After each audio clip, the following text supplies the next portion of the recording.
Сәлем. Естеватсың қансен? ChatGPT-ден сұрап жатырмыз. ChatGPT-ден сұрақ қойып жатсың ба? Мен қолдана алмаймын, сен қолданғансың ба не? Қазақша сөйлей ма ол? Иә. Қой, сұрақ қояйықшы онда. Кеттік. Сәлем. Сәлем, қалайсыз? Кіші сөйлейді екен ғой. Қандай сұрақ қой? Өзің қойған деген сұрақ қойсай. Ал, давай сұрағыңды қой, естейік қандай сұрақ қоясың. Давай қой. Кока-кола қай мемлекеттен шыққан? Кока-кола ақшта шыққан. Бұл сусын 1886 жылы Атланта қаласында Джон Пембертон деген дәрігер тарапынан ойлап табылған. Қазіргі таңда Кока-кола бүкіл әлемде танымал болып отыр. Аха, енді қандай сұрақтар қоясың? Бұрынғы заманда қандай жануарлар болған?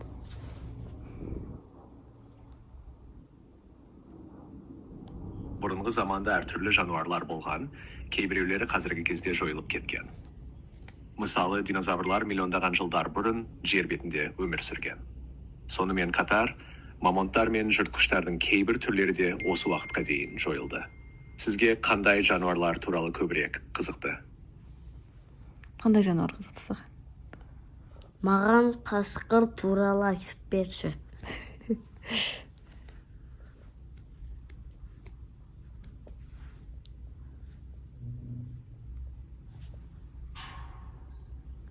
Маған қасқыр туралы айтып берші.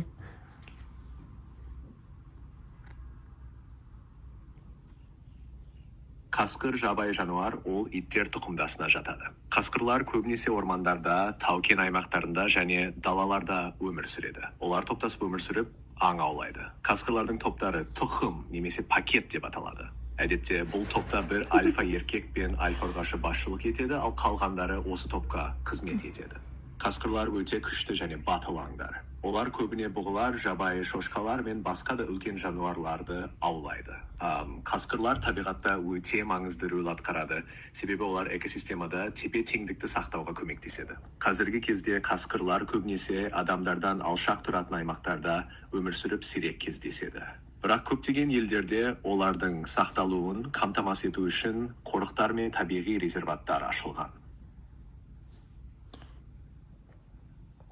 Мен сізге көмектесуге дайын. Адам балшықтан шыққан ба? Бұл сұраққа әртүрлі көзқарастар бар.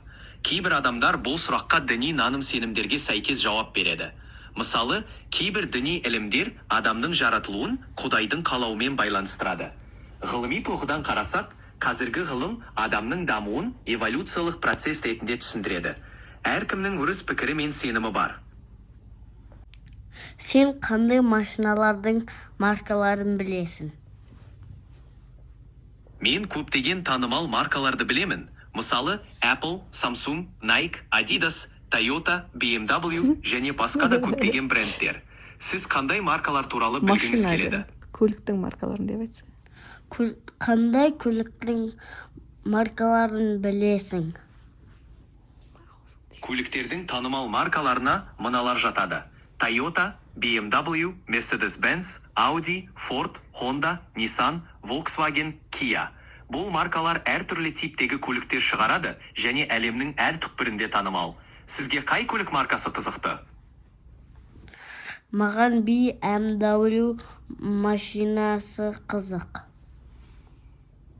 BMW бұл неміс автокөлік маркасы. Ол жоғары сапалы және спорттық көліктермен танымал.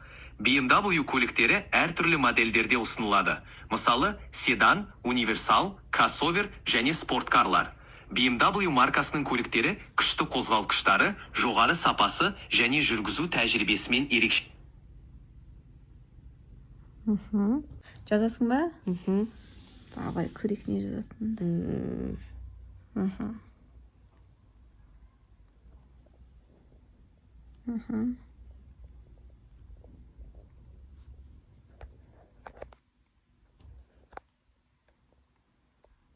Сені кім жаратқан? ChatGPT-ден өзің сұраусың ба? Мені оқышы. Мені OpenAI компаниясы жаратқан. Бұл жасанды интеллект технологияларын дамыту айналысатын америкалық ұйым. Ал егер жарату деген діни немесе философиялық тұрғыда айтып отырсаңыз, нақтылауыңызды сұраймын. Сіздің сұрағыңыз сол бағыт па? Қандай сұрақ қойдың? Адам неге сабақ оқуы қажет? Идея сұрақ екен, иә? Өзіңе қатысты, иә? Не дейді? Адамның сабақ оқуы қажет болатын бірнеше маңызды себебі бар. Бірінші не дейді? Алу үшін. Не алу үшін? Біріншісін оқы.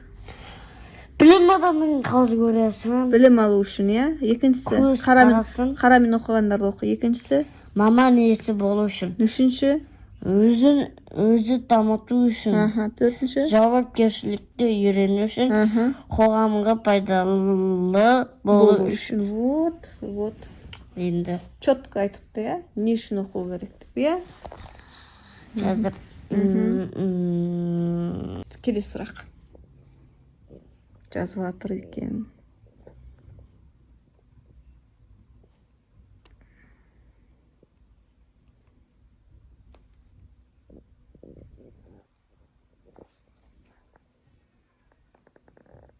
Ананас бірінші қай елден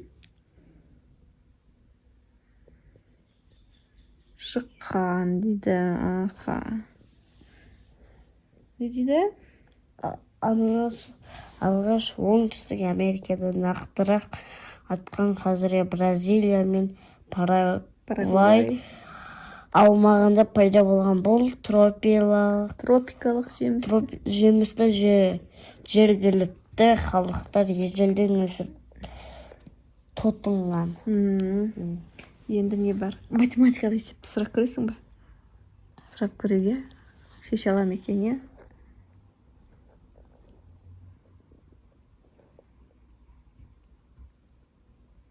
Қиын есеп жазып жіберші, қиын есеп.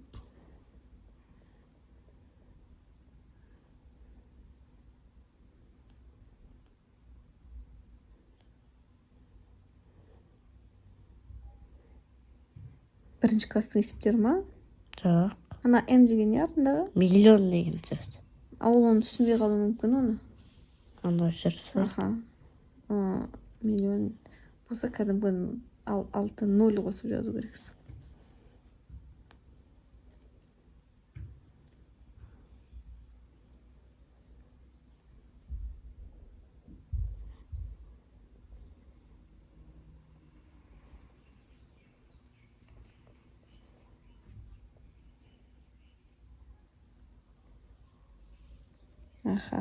Енді жүріп көрейік.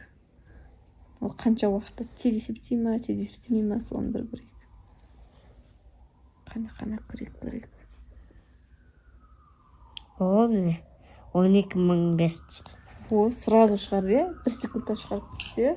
Мықты. Енді одан да көрсетті. Одан да қиын көрсетесің ба? Онда есептердің бәрін ChatGPT шығара береді екен ғой қазір? Жарайды, онда былай. Одан да қиыны.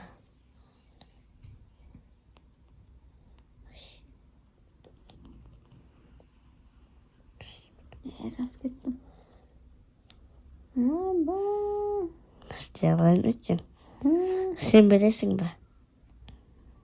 Ал. Нәді сен істей аласың ба? Не істей алмайын бұны, мен калькуляторсыз. Болмаса мен былай шығара алмайын бұны. Қиын ғой бұны. Қанша болды?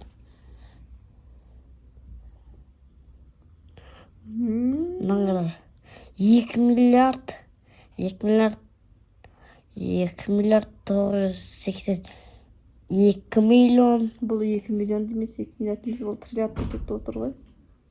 Даже триллиард болып кетіп отыр ғой бұл деген. Көрдің ба? Жоқ, миллиард. Не 2 миллиард 982 миллион 183 мың 183 мың.